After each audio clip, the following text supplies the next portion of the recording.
The second idea that I want to talk about with K values is just how large these values can be. We'll show you mathematically why this is the case when we take a look at the difference between delta G, the free energy, and its relationship to K. But for right now, we need to get used to the idea that K values can be huge. So I'm just going to show you a couple of them here and their corresponding delta G's to give you that sense. So let's just take a look right here. Here is nitrogen as a gas becoming two nitrogen atoms. Fortunately, this is thermodynamically unfavored. As you can see, that's a very large delta G. Because if this reaction did, in fact, happen spontaneously, all the nitrogen in the air around us would be nitrogen atoms. Not such a good thing. Now, what would the K value for this be, for this very, very unlikely reaction? Well, it's a very, very unlikely K value. This says that when I set up the ratio of the stuff on the right to the stuff on the left, that there's essentially nothing on the right. Well, we can't have a value of 0 for K. We have to have something on the right-hand side in this equilibrium, but it is an incredibly small number of nitrogen atoms relative to the nitrogen gas.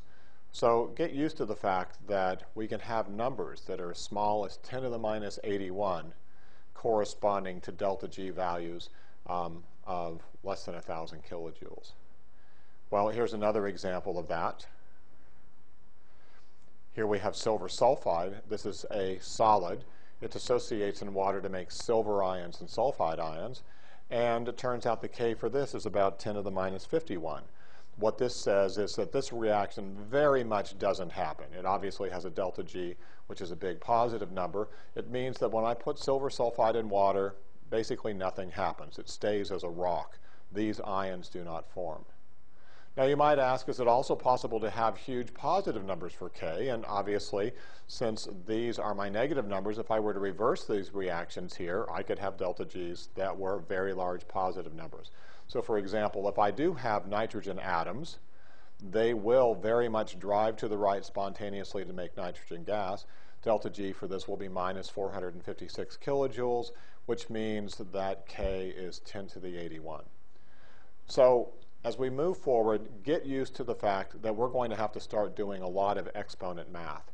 You're going to see Kas, Kbs, Kws, Ksps, K dissociations, you name it, and they're going to have values like 10 to the minus 42, 10 to the plus 56, 10 to the minus 14, 10 to the plus 23rd.